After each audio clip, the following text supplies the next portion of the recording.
السلام عليكم، فاطمة عبد الرحمن. سيمينار بيشكش دەکەم لەسەر تێکچە Dual Energy X-ray Absorptiometry. Our table of content. Introduction.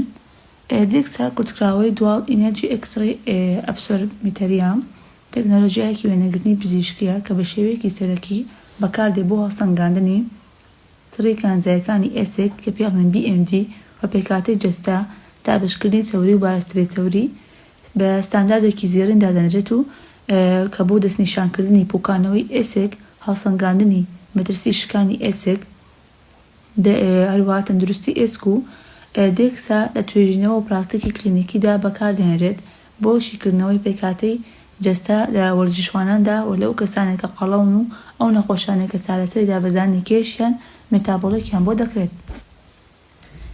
پرینسیپڵی دێکسا دەردانی دوو تیشکی ئێکێس کە بە دۆزی کەم لە ئاستی وزەی جیاوازدا کە ئاراستی جەستەی نەخۆشەکە دەکرێن و جیاوازی مژینی ئەو دوو تیشکە کاتێکە بەناو شاندەرمەکان تێ ئەپەڕن ڕێگە بە حیسابکردنی وردی چڕی ئێسک ئەدات و هەروەها پێکهاتەی شانەکان دەدات و مادە چڕەکانی وەکو ئێسێک زیاتر تیشکی ئێکس هەڵدەمژن بە بەراورد بە شانەرمەکان و چەوری و ماسوولکەکان.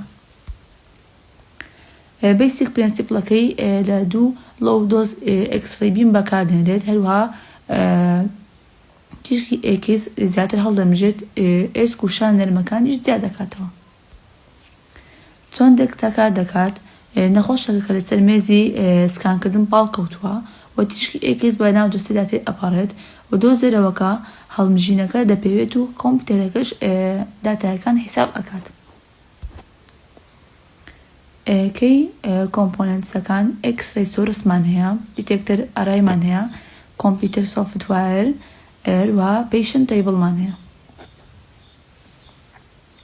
بۆن مێرال دێنستی ئەو فەحسەیە یاخود بڵێن ئەو داتایە کە نەخۆشەکە بەدەستی دێنێت چی دەستنیشان ئەکات؟ دەستنیشانی کەمبوونەوەی ئێسک و پوکانەوەی ئێسک دەکات، چڕی کانزایەکانی ئێسک دەپێوێت، یارمەتی دەستنیشانکردنی ئەو حاڵتان دەدات کە مەترسی شکان زیاد دەکات، وەروەها چاودێریکردنی لە دەستدانی ئێسک بە دۆداچوون بۆ گۆڕانکاریەکانی BMD بە تێپەڕبوونی کات بە تایبەتی لە نەخۆشە بەسەڵاتوەکان یان ئەوانەی کە دەرمان بەکاردێنن کاریگەریان لەسەر تەندروستی ئێسک هەیە، وەروەها هەڵسەنگاندنی مەترسی شکان نمرەمان هەیە لە تیبۆزێت کە لەلایەن راپۆرتەکەی دێکساوە یارمەتی ئەوە ئەدات کە چەند مەترسیدارە ئێسکەکە لە چ حاڵەتێکدایە. بۆدی کۆمپۆزیشن ئەناڵایسیس شیکاری پێکهاتەی جەستە بۆ منە قەڵەوی و هێواتێکچوونی گۆڕانکاریەکان دێکسا ڕێژەی چەوری جەستە وەروەها ماسوولکەی لاواز و دابشکردنی چەوری دەپێوێت. پزیشکی وەرزشی یارمەتی بە ئاشتکردنی ڕاهێنانی خۆراک و دەدات بە وەرزشوانان بە دابینکردنی زانیاری ورد بۆ پێکهاتەی جەستە. دەستنیشانکردنی سەرکۆپیا دەستدانی ماسوولکە لە دانیشتوانی بەساڵاتوان دەتوانێت بە زووی دەستنیشان بکرێت.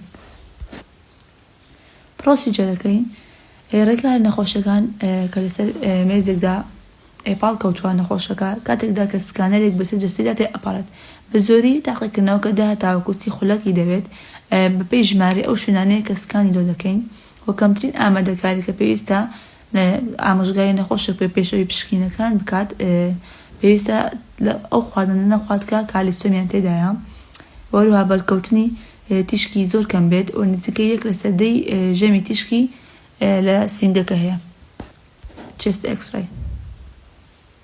Interpretation of results لێکدانەوەی ئەنجامەکان نمرەی تیمان هەیە کە نەخۆشەکە لەگەڵ دانیشتوانی ئاماژە پێکراو کە گەنجن و تەندروستن ئاسایی نۆرماڵ کە لە تی کەمترە لە سالبێک کەمبوونەوەی ئێسک نمرەی تی لە نێوان 1 هەتاوەکو 2.5 ئەو وەروەها پوکانەوەی ئێسک لە نێوان لە تیەکەی دەبیتبی بچووکتربی لە سالب 2.5 و نمرەی زێدمان هەیە بەراوردکردن لەگەڵ دانیشتوانی هاوتەمەن زیاتر لە نەخۆشە گەنجەکاندا بەکاردێنرێت.